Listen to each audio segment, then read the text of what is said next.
Cantemos juntos. De paz inundada mi senda esté, oh, cubra la mar de aflicción, cualquiera que sea mi suerte, estoy bien, tengo paz, gloria a Dios. Canta muy fuerte. Estoy bien, gloria a Dios. Tengo paz en mi ser, gloria a Dios. Ya venga la prueba, o me entiende Satán, no amegua mi fe ni mi amor, pues Cristo comprende mis luchas de amar, y su sangre obrará en mi favor. Y estamos bien, estoy bien, gloria a Dios. Y tengo paz en mi ser, gloria a Dios. Feliz yo me siento al saber que Jesús libróme del yugo opresor y quitó mi pecado, clavó en la cruz, gloria a Dios, Salvador. Y estoy bien, gloria a Dios. Tengo paz en mi ser, gloria a Dios. Y la fe tornará ser feliz realidad.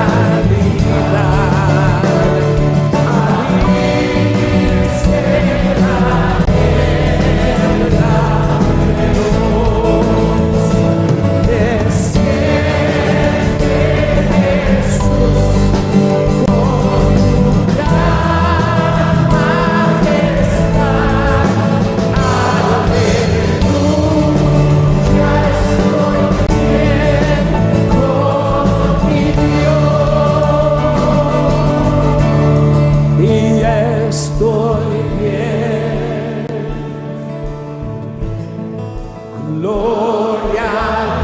Y tengo paz en mi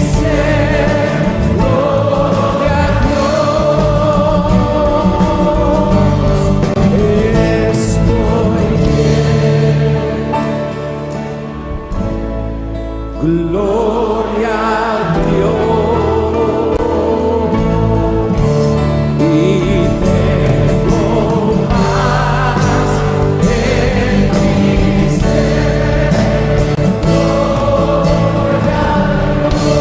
Gloria a Dios. Amén. Amén. Amén. Pueden tomar su asiento.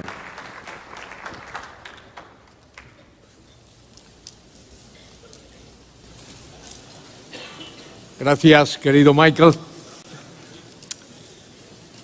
Hay un par de cositas que quiero decir antes de entrar en el estudio.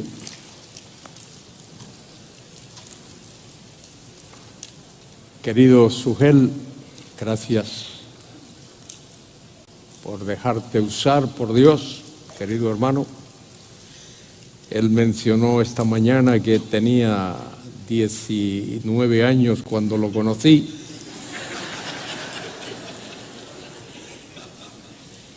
Pero no dijo que le era un poquito más difícil hacerse la raya cuando...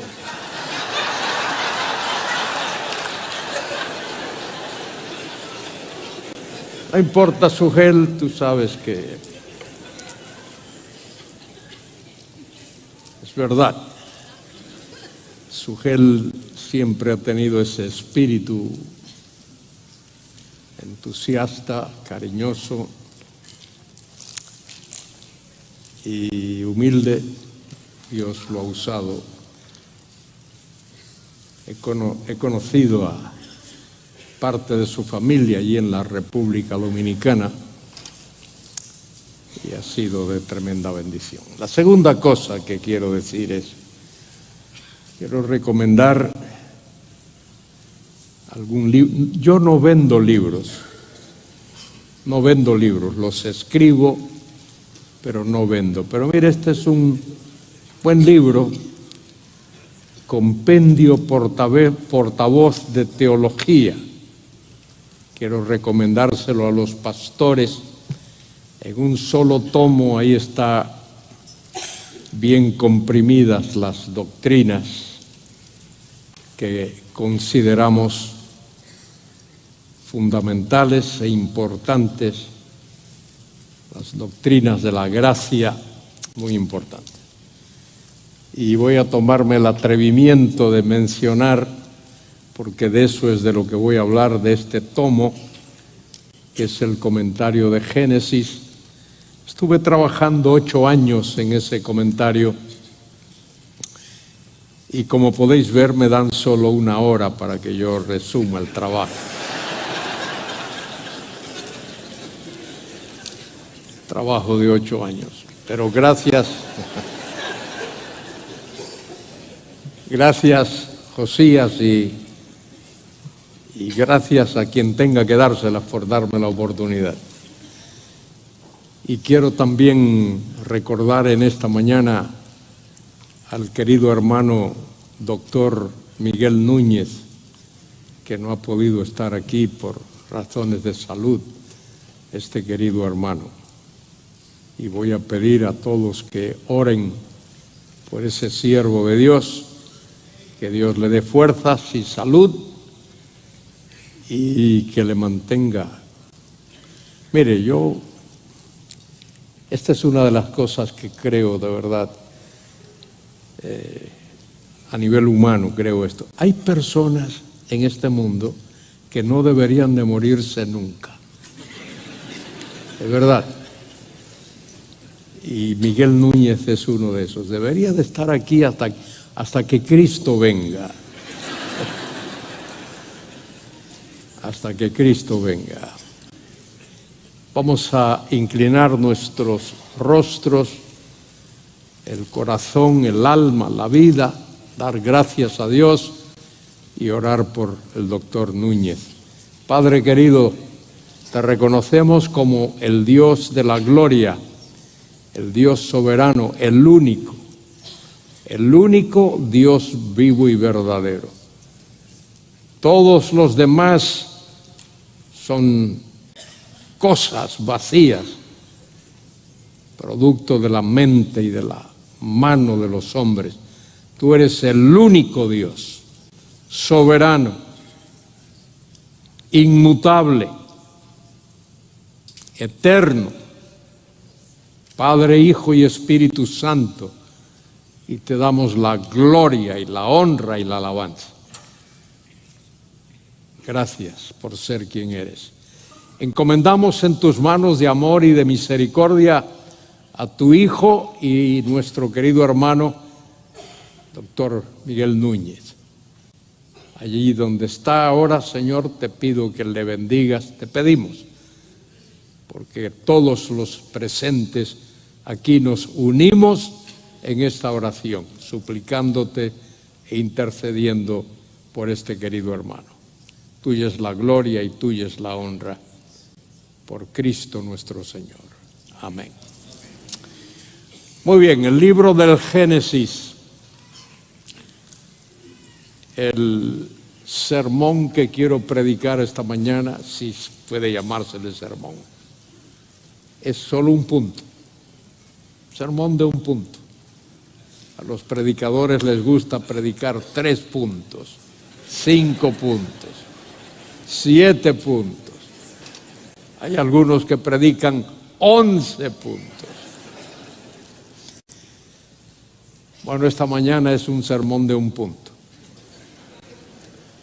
Tuve un querido profesor en la universidad que un día nos dijo en clase: si tú tienes una buena razón para algo, no necesitas 10. Nos gusta siempre decir 10 razones. Él decía, una buena vale. No me des las otras 9, dame una buena. Génesis, este es el punto. Es el libro más importante de la Biblia. El libro del Génesis es el libro más importante de la Biblia. Este libro fue escrito por el siervo de Dios Moisés. La alta crítica dice que no, que fue un grupo de editores, de articulistas, quienes escribieron diferentes trozos de información, y en tiempos de Esdras, 500 años antes de Cristo, un editor, recopiló todos esos documentos y compuso el libro del Génesis. Eso es lo que dice la alta crítica. Los demás escritores de la Biblia dicen que fue Moisés el autor de la Biblia, el autor del Génesis, el autor del Pentateuco. De manera que en esta mañana quiero hablar, en este tiempo que tengo, que es limitado, acerca del Génesis, el libro más importante de la Biblia. Este libro comienza de una manera majestuosa, fantástica,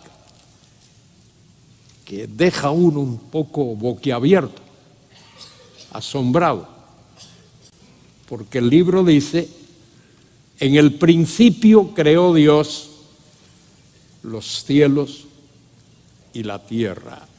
Qué tremenda manera de comenzar. Bereshit bara Elohim, Hashmaim Beit Haaretz. En el principio creó Dios los cielos y la tierra. No deja lugar a dudas. Es una afirmación categórica, con autoridad, con el reconocimiento pleno de que Dios creó, el único que puede crear.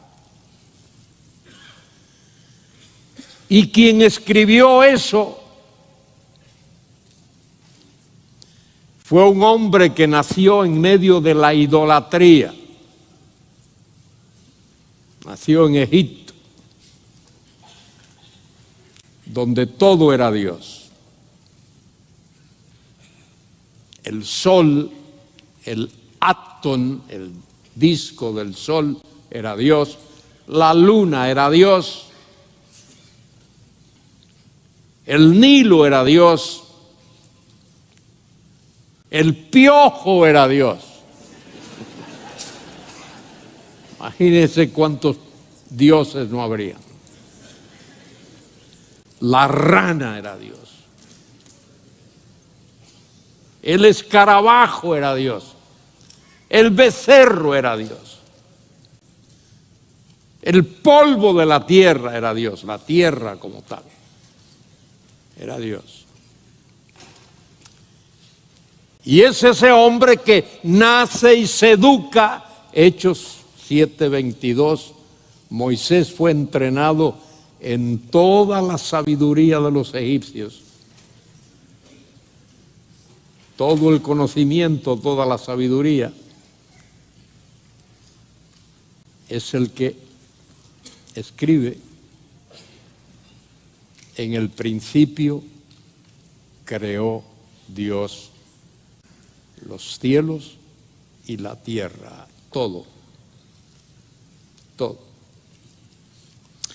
Por supuesto que luego aprendemos que ese Dios que creó los cielos y la tierra es nuestro Señor Jesucristo. Juan 1:3.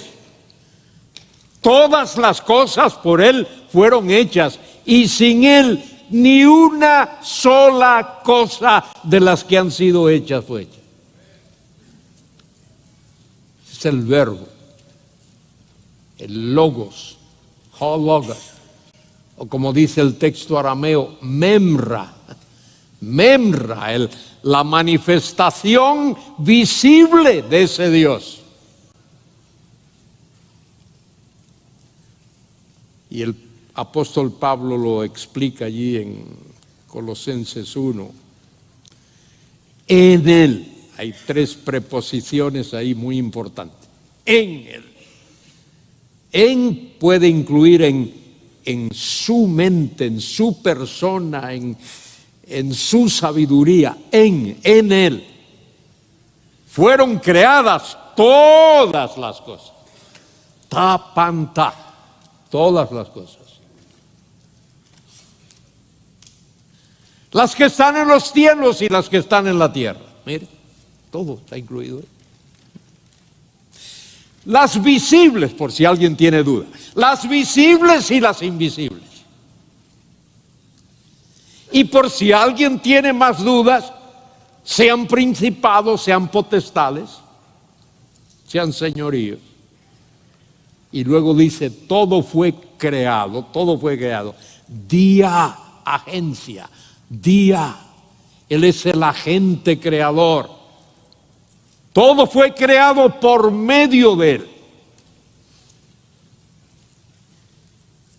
Y Él es la meta de la creación, porque todo es creado para Él. Ese es nuestro glorioso, incomparable, adorable Señor Jesucristo, único, como Él no hay otro. Y fíjese, hoy la gente de los hombres de saber del mundo están intentando decir a la humanidad de dónde procedemos. No encuentran que si en un planeta por ahí hay algo que parece agua, y si hay algo que pueda sostener la vida, e invierten miles y millones de euros o dólares o lo que sea. La Biblia, estos hermanos queridos nos han hablado tan tremendamente acerca de la Biblia. Nos dice sin ningún cuestionamiento cuál es nuestro origen. ¿Cuál es nuestro origen? Estos científicos desde hace muchos años no saben cuál es nuestro origen. Y luego la Biblia nos dice que tampoco ellos nos dicen qué hacemos aquí en este mundo. Porque oiga, si estamos aquí para nacer, crecer y morir, si eso es todo, entonces somos iguales que una cucaracha. O una oruga, o un gusano cualquiera. Si eso es la razón de por qué estamos aquí, nacer, crecer y morir, somos igual que cualquier lagartija. Pero lo maravilloso de todo es que no solo la Biblia nos dice cuál es nuestro origen, que nos lo dice categóricamente, nos dice por qué estamos aquí, pero más que nada nos dice cuál es nuestro destino eterno.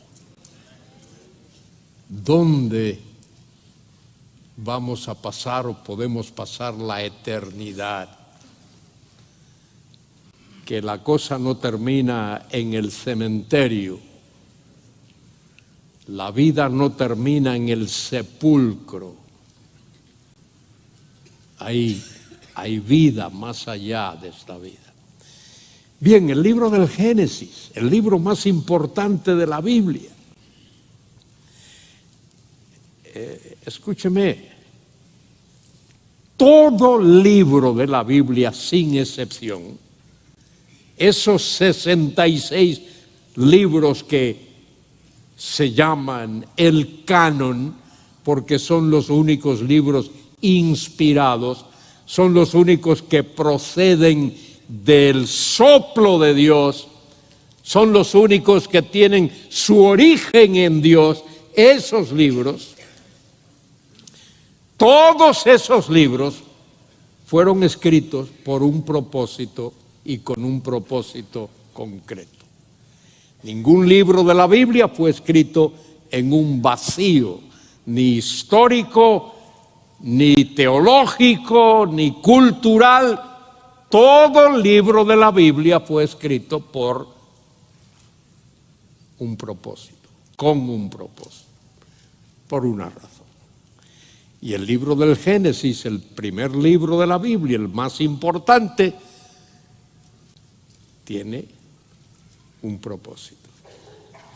Imagínense, y no tiene que imaginárselo por mucho tiempo, porque eso es así. 2 millones y quizá algunos más han salido de Egipto. 2 millones de seres humanos. Antes de salir de Egipto, Dios hizo maravillas, milagros allí, en medio de aquella cultura egipcia. Dios sacó a aquella gente. ¿Sabe lo que Dios hizo? Dios juzgó a cada uno de los dioses de Egipto. Creían que el sol era Dios. Dios dijo, a ver, sol, apágate, y el sol se apagó. Y al apagarse el sol se apagó la luna. Isis y Osiris, fuera. Nilo, el Nilo es Dios, Nilo, sangre, Nilo se convierte en sangre. Y así Dios fue juzgando a cada uno de los dioses de Egipto. El Todopoderoso, Dios Todopoderoso. Y luego, como bien sabéis la historia, Dios divide las aguas del Mar Rojo y aquel pueblo pasa por allí como si fueran tierra seca, y cuando el ejército de Faraón intenta pasar, Dios los sepulta allí en aquellas aguas.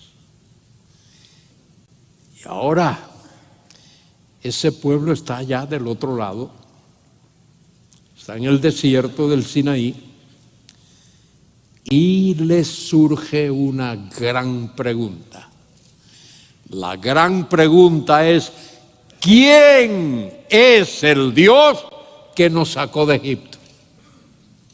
¿Quién nos sacó de Egipto? ¿Y a quién le van a preguntar? A Moisés. A ver, Moisés, explícanos, ¿quién es el Dios que nos sacó de Egipto? Y Moisés les contesta, ¿queréis saber? Mire quién es el Dios que nos sacó de Egipto. Es el Dios de la creación. Es el Dios que lo creó todo, absolutamente todo. Cielos y tierra y lo que hay en ellos. Es el Dios que creó al hombre.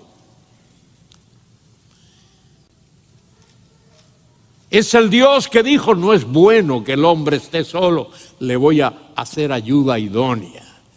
Es el Dios que forma la familia. Pero también es el Dios que juzga y condena el pecado. ¿Queréis saber quién es ese ser que nos sacó de Egipto? Es ese.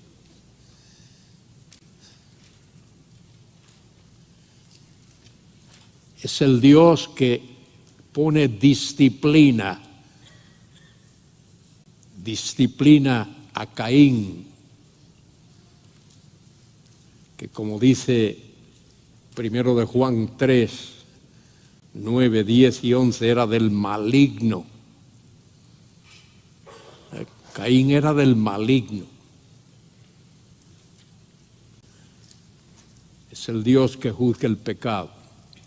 Y es el Dios del diluvio. El diluvio no fue una inundación local, el diluvio fue un acto sobrenatural de Dios para juzgar la rebeldía humana. El diluvio fue universal y el mundo que vemos hoy es resultado de ese diluvio. Los valles, los océanos, las cordilleras de montaña, todo lo que vemos en la topografía del planeta Tierra, ahora mismo es resultado de ese diluvio universal. Ese es el Dios que nos sacó de Egipto. El Dios del diluvio. El Dios que libró a una familia y con esa familia repobló toda la tierra. Pero también es el Dios de la Torre de Babel, el Dios que demanda y exige obediencia. Y es el Dios soberano. El Dios soberano que soberanamente llamó a Abraham de Ur de los Caldeos e hizo algo tremendo con esa pareja, Abraham y Sara. Eso no se le ocurre a nadie. 100 años,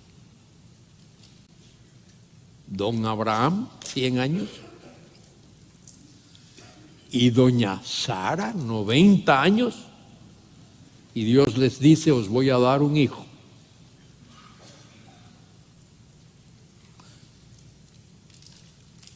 No es de extrañarse que Sara se riese. A los 90 años, pues sí, porque Él es el Dios soberano. Y no solo es el Dios soberano, Él es el Dios de milagros. Nace Isaac. Eso es un milagro. Y no solo es soberano y es Dios de milagro, es un Dios perdonador. porque a Isaac le dio 2 hijos, Esaú y Jacob. A Jacob amé, a Esaú aborrecí. De paso, eso es una cuestión de comparación. Dios no odió a Esaú, es que amó tanto a Jacob que su amor para con Esaú daba la apariencia de ser odio. Dios amó también a Esaú. Pero Dios perdonó a Jacob. Pienso, ¿cuánto Dios me ha perdonado? Dios perdonó a Jacob. El nombre hebreo, Jacob. Jacob significa tantas cosas feas. Mentiroso, engañador, tramposo. Imagínense, cuando la mamá de Jacob lo llamaba, si hubiese sido en castellano, le hubiese dicho, tramposo, ven acá.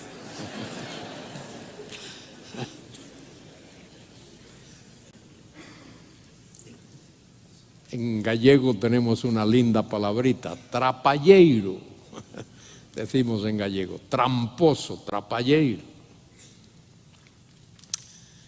Bueno, este libro de Génesis, fíjese cuán importante es el libro de los principios, principio del universo, principio de la historia, principio del tiempo, principio de la civilización humana, principio de la redención, principio de la familia, principio del hogar. Todos los principios que uno pudiese imaginarse están ahí en el libro del Génesis. En el principio creó Dios los cielos y la tierra.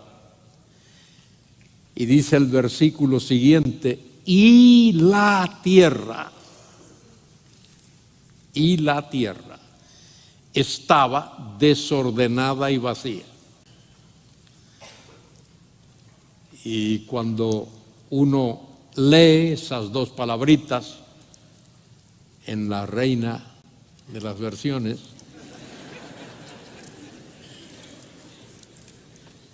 uno dice, pero ¿cómo va a ser eso? Que la tierra estaba desordenada y vacía. Bueno, no se asuste por eso. Allá hay 2 palabritas hebreas.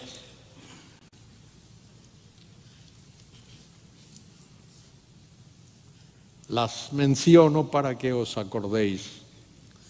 La palabrita tohu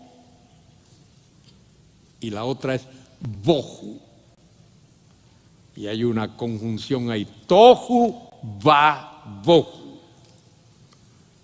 Desordenada y vacía, que en realidad es una figura de dicción. La figura de dicción es, no estaba apta para ser habitada. Cuando Dios formó la tierra, uso ahora mi vocabulario, cuando la tierra salió de los dedos de Dios, de las manos de Dios, era una inmensa bola de gelatina. Así era la tierra. No estaba apta para ser habitada. ¿No debería de sorprendernos eso? Cuando vamos a vivir a una casa, alguien compra una casa o fabrica una casa o algo así, En ese instante, esa casa no está apta para ser habitada. Hay que prepararla. No hay conexión de agua, hay que ir a la empresa, mire, agua, contrato. Electricidad, hace falta electricidad. Teléfono, hace falta teléfono. Muebles, hay que amueblarla. ¿Quieres poner adorno? Llama a Carlos de León Campos que te ponga unos cuadros lindos ahí.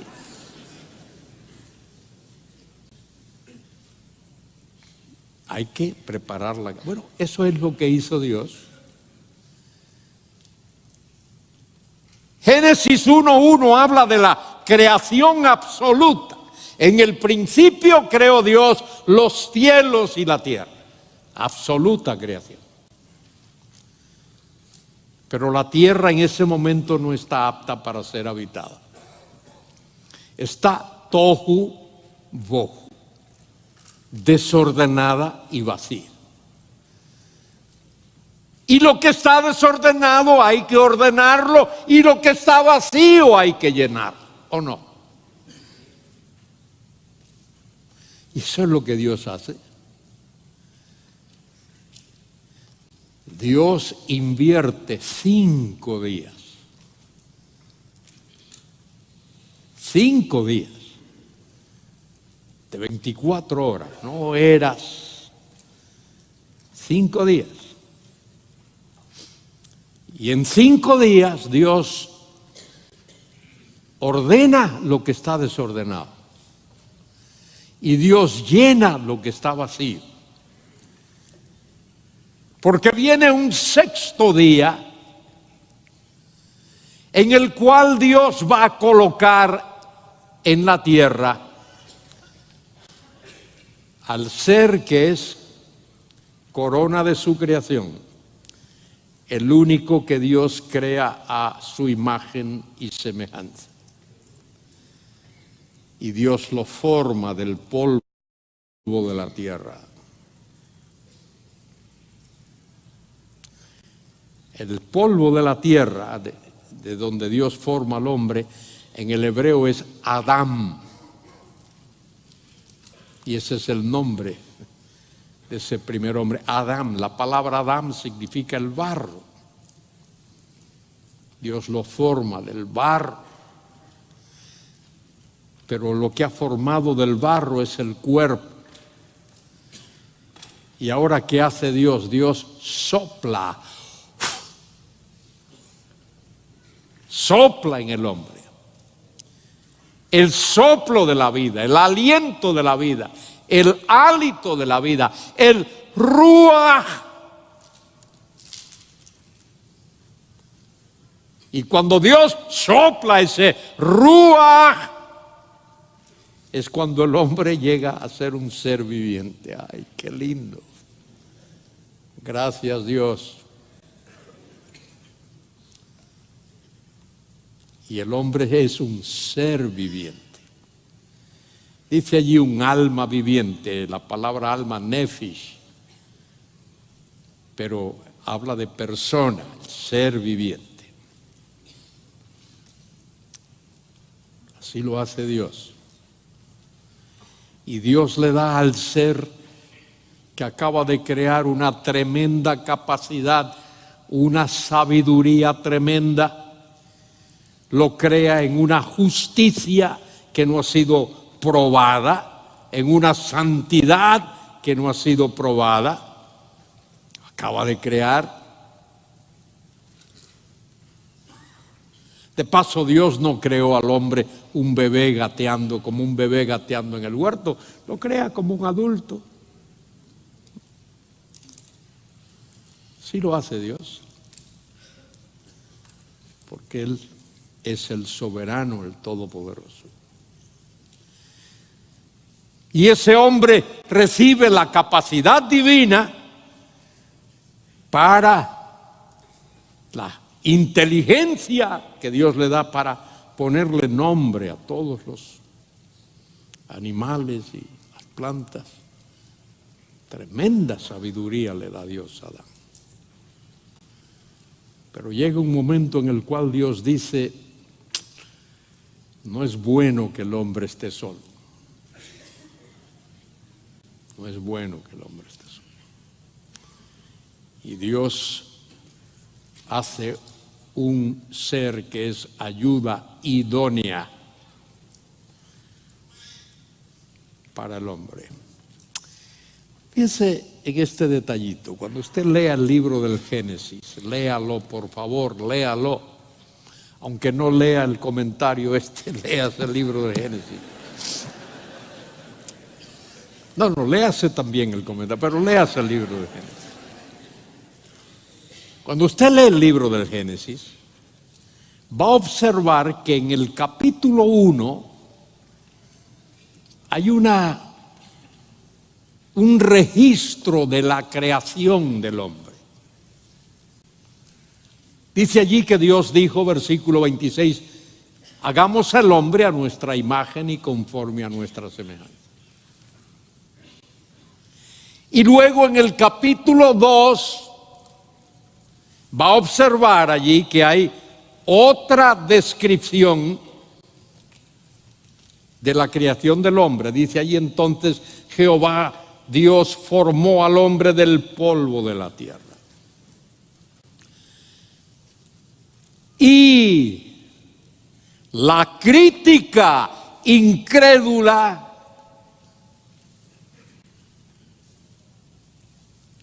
esos que no creen lo que la Biblia dice e intentan encontrar faltas y errores y contradicciones,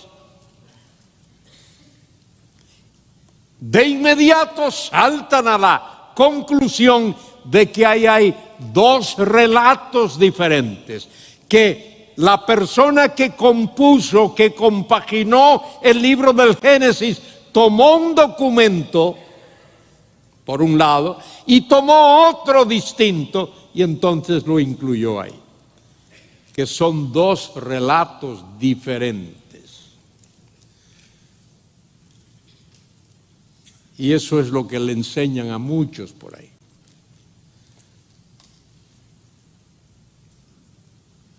Quiero sugeriros que no es así, que se trata de un relato visto desde dos ángulos diferentes.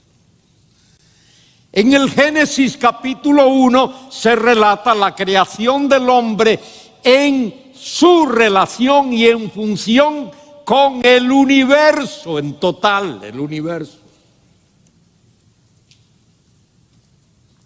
Y en Génesis 2 se relata la creación del hombre en función de y en relación con sus semejantes, con los demás hombres que a la postre van a poblar este mundo. De manera que no son dos relatos contradictorios, producto de alguien que no sabía escribir, que no tenía ninguna noción de lo que está haciendo. Recordemos, y ayer se nos recordó varias veces, que los hombres que escribieron la Biblia, todos ellos, 40 de ellos, escribieron bajo la dirección del Espíritu Santo. Porque nunca la profecía fue dada por voluntad humana, sino que santos hombres de Dios hablaron y también escribieron, siendo transportados, ferúmenoi, llevados, cargados por el Espíritu Santo, por Dios mismo, porque Dios en su plenitud está implicado en esto de la creación. En el principio creó Dios, Bereshit bara. Bara es un verbo crear que solo se usa en la Biblia respecto de Dios, porque Dios es el único que puede crear. Nadie más puede crear. Y Elohim ahí, en ese contexto, habla de Dios en su pluralidad, Padre, Hijo y Espíritu Santo. Más adelante dice que el Espíritu de Dios se movía sobre la faz de las aguas. En el principio creó Dios los cielos y la tierra. Y la tierra. De paso, ahí la gramática hebrea no permite que haya una brecha, una separación entre Génesis 1:1 y 1:2. Entre Génesis 1:1 y 1:2 no ocurre la caída de Satanás. La caída de Satanás ha sucedido antes. Porque Dios creó a todos los seres angelicales. Probablemente lo primero que Dios creó, si vamos a hablar de una cronología de la creación, lo primero que Dios creó fue a los ángeles.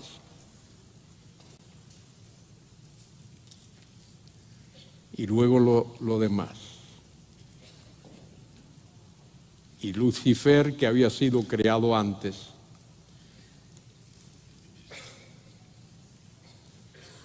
se rebela contra Dios, pero antes de Génesis 1:1. Miren, pequeño paréntesis aquí para hablar de esto. A mí me parece, estudiando el libro del Génesis y leyendo no solo Génesis, sino el resto de la Biblia y el Nuevo Testamento, esto es una sugerencia, solo una sugerencia.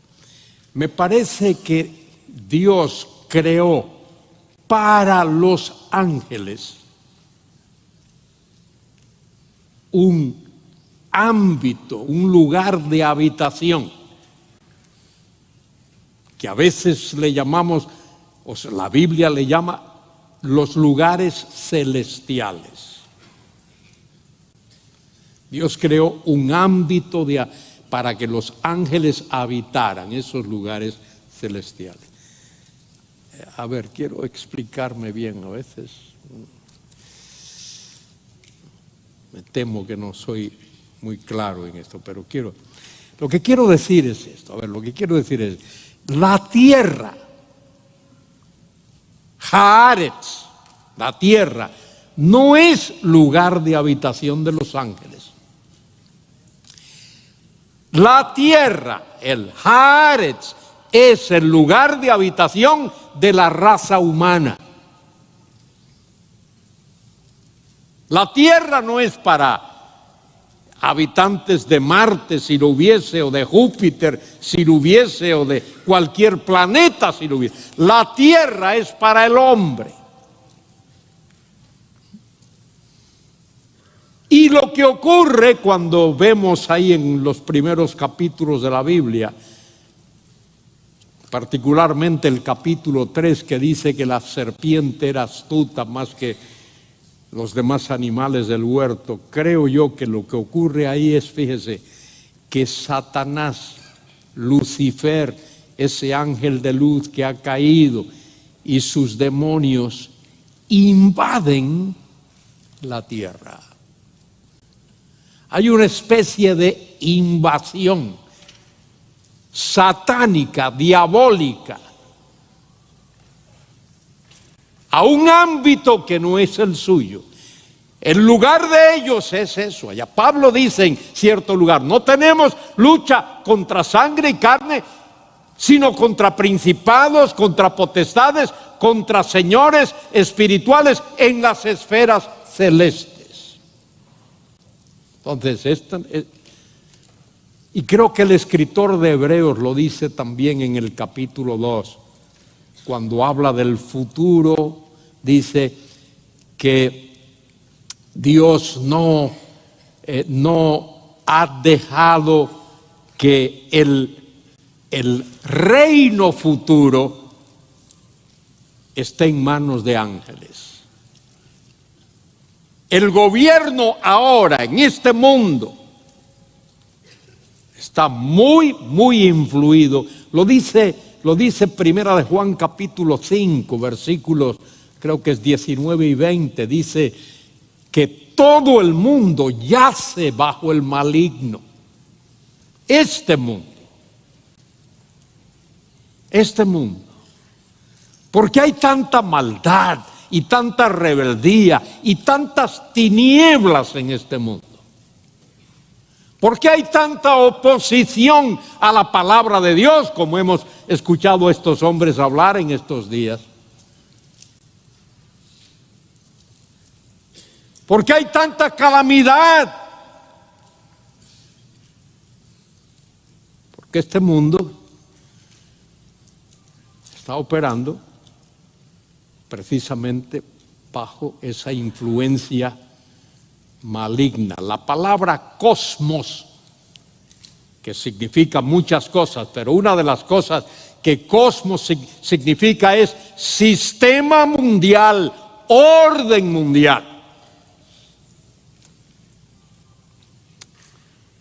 Y ese orden mundial se manifiesta en este mundo de una manera palpable. Las tinieblas de este mundo. Cuando Cristo habla de eso allí en San Juan capítulo 3, dice que la luz vino al mundo y los hombres amaron más las tinieblas que la luz, porque sus obras eran malas, porque todo aquel que hace lo bueno viene a la luz, pero el que hace lo malo aborrece la luz. Y eso es palpable en nuestra sociedad. Lo que vosotros que vivís aquí en los Estados Unidos de Norteamérica no es diferente de lo que ocurre en los otros países del mundo, en Europa. Nuestro hermano hablaba esta mañana de la tolerancia, y más que tolerancia, la aprobación y a veces la promoción de eso que es contrario a la voluntad de Dios. El homosexualismo y el lesbianismo y todas esas inmoralidades. Dice el texto bíblico ahí en Génesis que hemos leído, Jehová, Dios que creó la ayuda idónea para el hombre, Él dijo, no es bueno que el hombre esté solo, le haré ayuda idónea para él. Y entonces Dios extrae de la carne y de los huesos de Adán el material para formar a la mujer. Y cuando la forma, se la presenta y Adán le puso nombre. Le dijo, será llamada varona, mujer. Adán dice, esto es ahora hueso de mis huesos, carne de mi carne, será llamada varona porque del varón fue tomada. Por tanto, dejará el hombre, ¿a quién? A su padre y a su madre, y se unirá, dice ahí, a su pareja. ¿Dice así? No. Dice a su isha. En el hebreo, ish.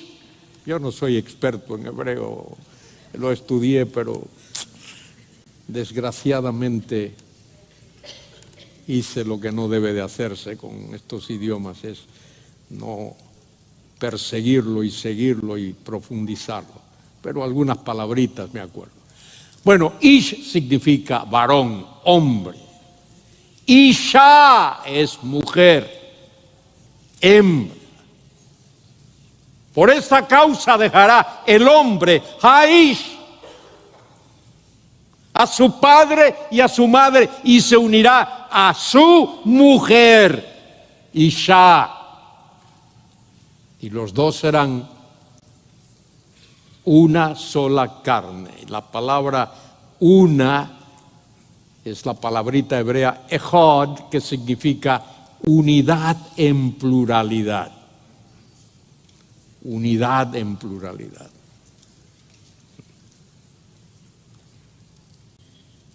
Adán, Dios le dio una esposa. La única gran bendición para Adán es que no tuvo suegra, como sabéis.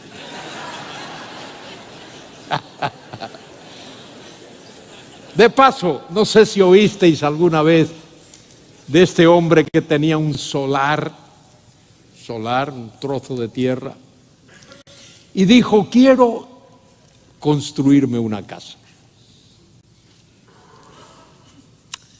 Y llamó a un arquitecto y le dijo al arquitecto: mire, yo quiero que usted me construya aquí una casa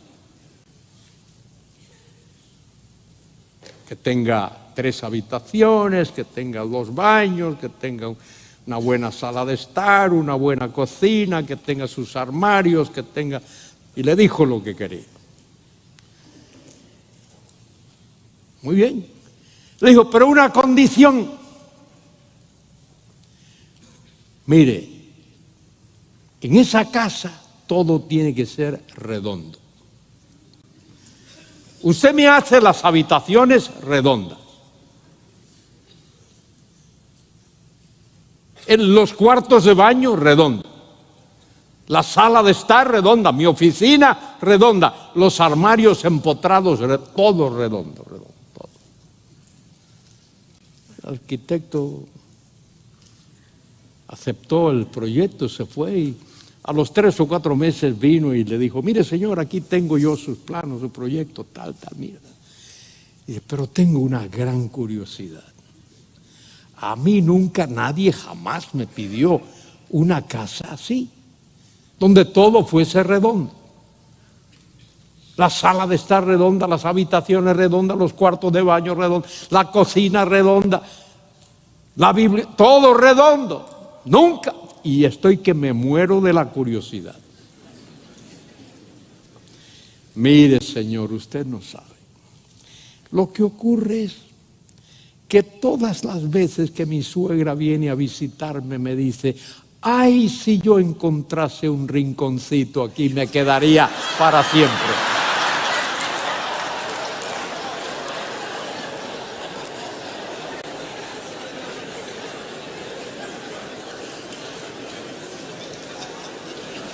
Y la pobre mujer, pues no podía quedarse porque no encontraba un rinconcito.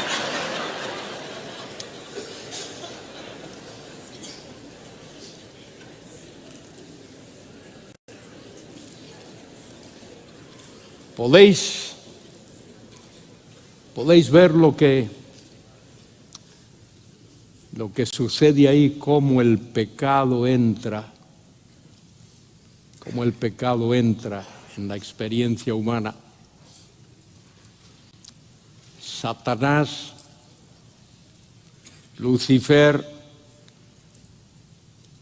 impersonado en aquella serpiente. La serpiente se convierte en representante del diablo en el mundo. Por eso Juan el Bautizador le dice a los fariseos y saduceos y escribas: generación de víboras, hijos del diablo, ¿quién os ha enseñado a huir de la ira venidera? Ese capítulo 3 es tan tremendo, tremendo. Lo primero que el diablo hace es poner duda, sembrar la duda sobre la palabra de Dios. ¿Con qué Dios os ha dicho? Eso es lo primero que ocurre, pon duda. Hoy día es lo mismo. ¿Con qué Dios os ha dicho? No comáis de todo árbol del huerto. Es todo lo contrario de lo que Dios le había dicho. Dios le había dicho: podéis comer de todo árbol del huerto. Pero Dios había puesto en aquel huerto 2 árboles ahí en el centro. Uno era el árbol de la ciencia del conocimiento del bien y del mal. Y el otro era el árbol de la vida. El árbol de la vida habla de comunión. Comunión con el único Dios vivo y verdadero. Vida. Esa vida es comunión con Dios. Y el otro árbol tiene que ver con la desobediencia, la entrada del pecado.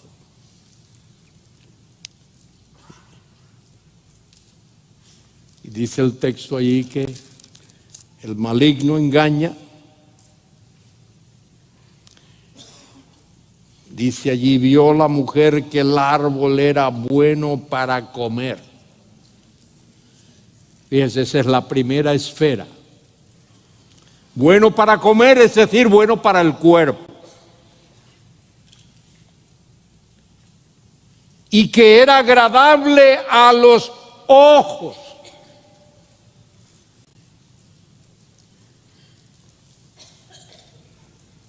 Eso habla de orgullo.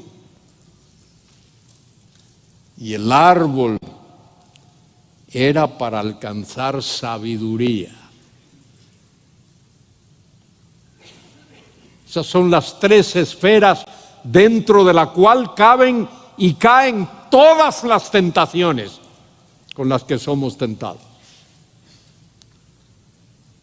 De eso es de lo que habla el apóstol Juan, cuando dice allí, primera de Juan 2, 15 al 17, hijitos, no améis al mundo ni las cosas que están en el mundo. Si alguno ama al mundo, el amor del Padre no está en él. Porque lo que está en el mundo, la concupiscencia de la carne, el cuerpo, la concupiscencia de los ojos, ahí está, el orgullo de la vida, ahí está. Ahí caen todas las tentaciones. Y también esas son las tres áreas en las que nuestro Señor fue tentado. Mateo 4. Aparece el maligno allí y le dice al Señor, dile a estas piedras que se vuelvan pan.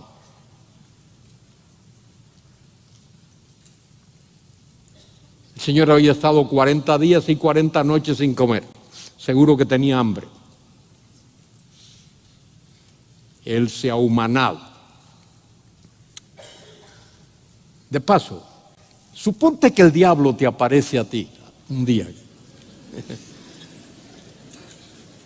y tú tienes hambre y allí hay unas piedras y te dice, a ver, Tolopilovec, dile a esas piedras que se vuelvan pan.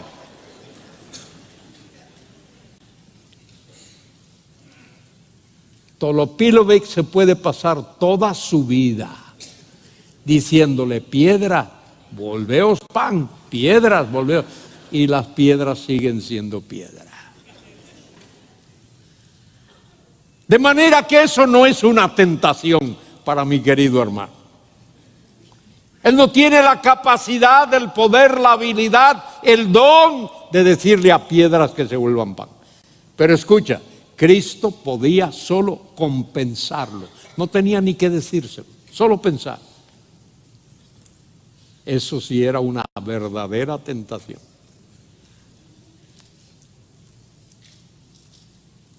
Bueno.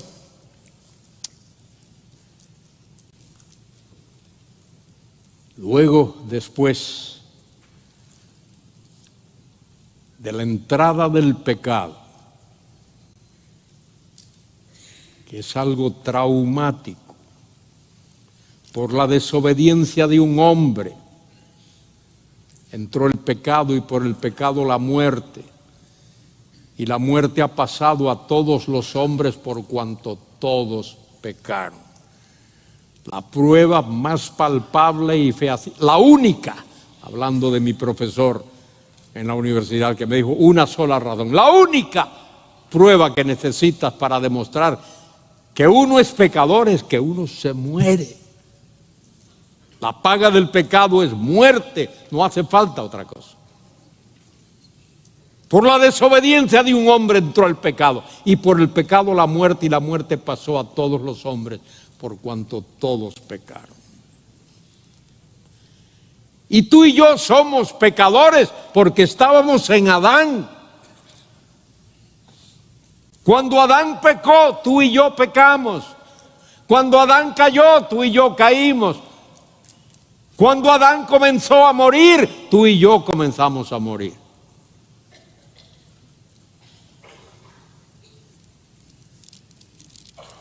Y luego vemos cómo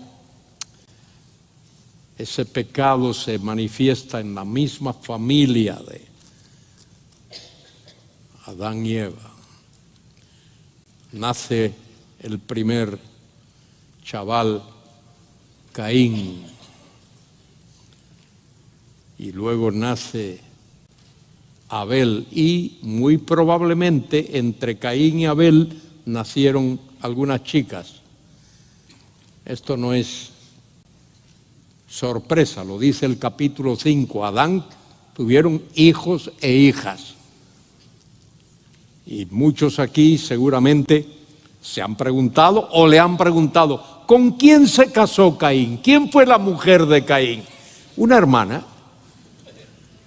En ese tiempo no era problema genético.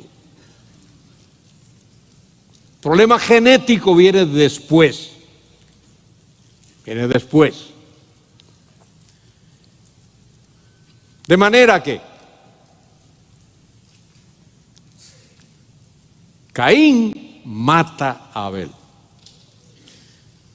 Y el texto bíblico dice que no fue un acaloramiento. Estaban los dos hermanos allí tranquilos y de pronto algo ocurre y se acalora y Caín. No fue así. Caín estuvo días planeando matar a Abel.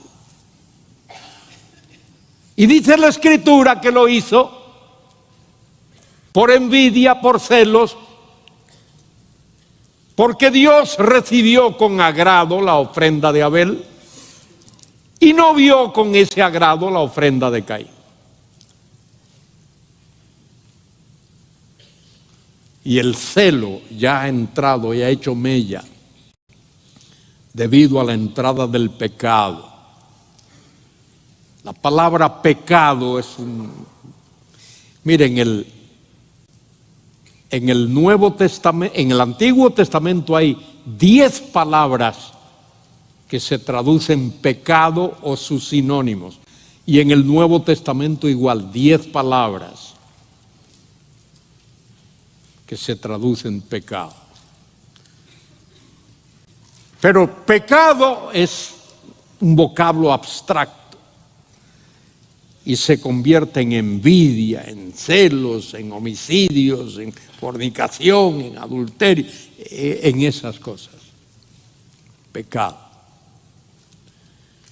Y la Escritura dice el apóstol Juan, primera de Juan, ¿por qué Caín mató a Abel? Y Juan lo dice allí claramente. Léalo. Léalo porque esos versículos siempre han estado ahí.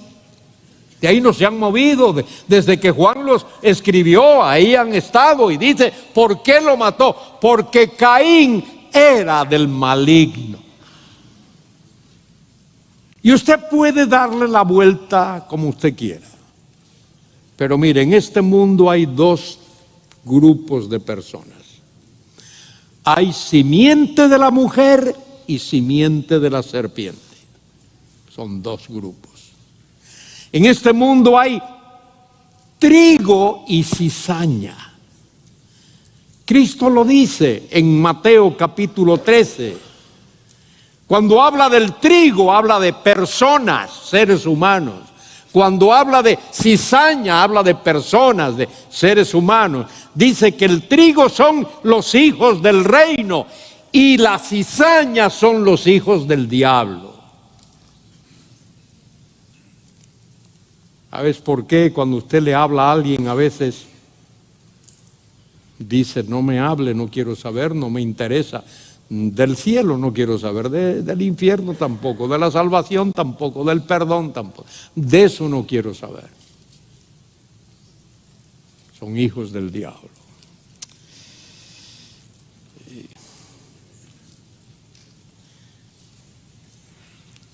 Y yo tengo que terminar antes de que me califiquen como hijo del diablo aquí también.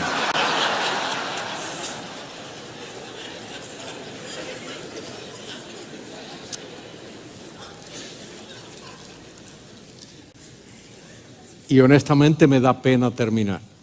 Ahora hablo con seriedad, ¿no?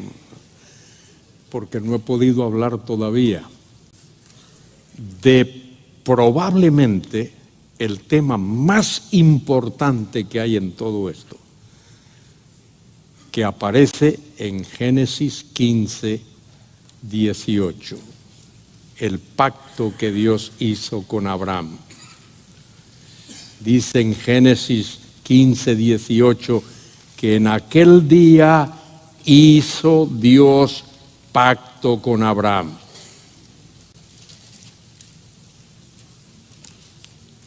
Y el pacto que Dios hizo con Abraham es importante para todo el mundo. Dios soberanamente llamó a Abraham de Ur de los Caldeos.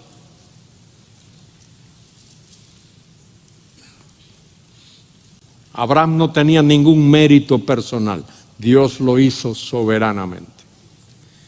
Y soberanamente Dios hizo un pacto incondicional con Abraham. Y le dijo a Abraham: te voy a bendecir, te voy a dar una simiente, te voy a dar una tierra, y por tu simiente todas las familias de la tierra serán benditas. Ayer alguien mencionó eso, como Pablo en Gálatas 3:16 dice, no dice simientes, habla de simiente, y esa simiente era Cristo.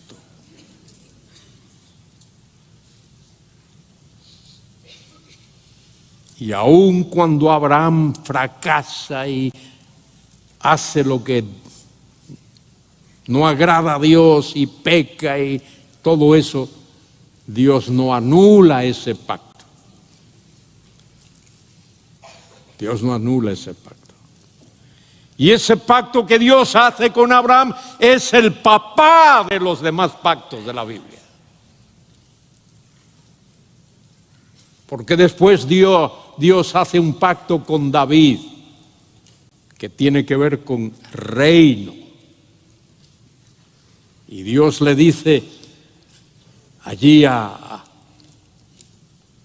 David a través del profeta: te voy a dar casa, te voy a dar trono y te voy a dar reino. Y a través de Isaías, que se ha citado aquí, Dios dijo: un niño nos es nacido, hijo nos es dado, el principado estará sobre su hombro, y llamarase su nombre admirable, consejero, Dios fuerte, Padre de la eternidad, príncipe de paz. Y dice que su autoridad no tendrá fin, y que él se va a sentar sobre el trono de David su padre. Y ahí está. Y cuando el ángel Gabriel se le aparece a María, le dice varias cosas. Le dice: María, vas a concebir. Concibió. ¿Sí o no? Concibió. Darás a luz un hijo. Dio a luz un hijo. Dio a luz. ¿Será grande? Fue grande. ¿Será llamado Hijo del Altísimo? Lo fue.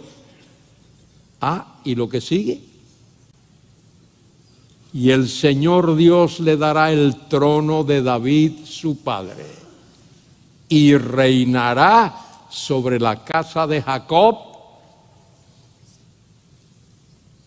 dice el texto bíblico, para siempre. Haolam, haolam. Tonaionas, aionas. Seculum seculorum. Por los siglos de los siglos, para siempre. Su reino no tendrá fin. Cuán maravilloso es nuestro Dios. Cómo nos ama.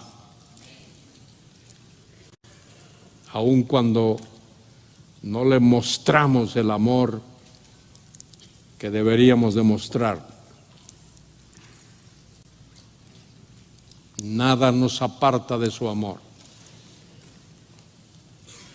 ni ángeles, ni principados, ni lo alto, ni lo bajo, ni lo presente, ni lo porvenir, ni peligro, ni desnudez, ni espada, ni nada. Nada nos puede apartar de su amor. Y es por su amor que Él nos ha dado su santa palabra. ¿Es así o no, Josías? Amén. ¿Verdad que sí, querido Sugel, que nos ha hablado tan tremendamente esta mañana? Él nos ha dado esta palabra. Y querido Tolopiluic, es así. Hay que orar por estos hombres y por otros. Estoy orando por mis hermanos.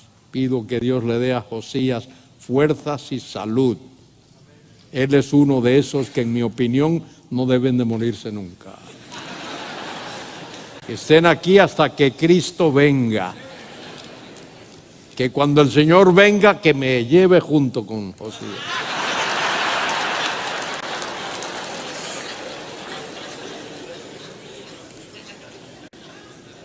Y mi querido Sugel también,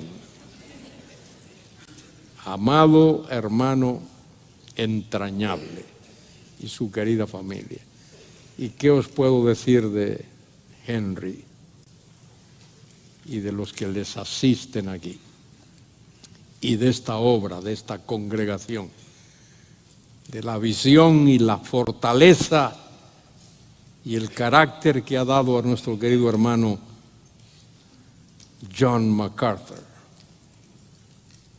Que Dios mantenga esto por años y años y todo el tiempo que el Señor. Y vosotros, pastores que estáis aquí,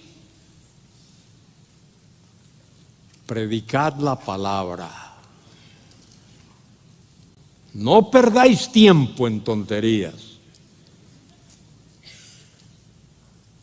No estáis para entretener, estáis para proclamar el mensaje. Y vosotras, mujeres, esposas de pastores, estáis para ser ayuda idónea. Ayuda idónea es cumplir el propósito para el cual fuisteis diseñadas. Uno se compra un par de zapatos para llevarlos en los pies, no en la cabeza. O se compra un sombrero para llevarlo en la cabeza, no en los pies. Porque los zapatos son diseñados para los pies, el sombrero para la cabeza.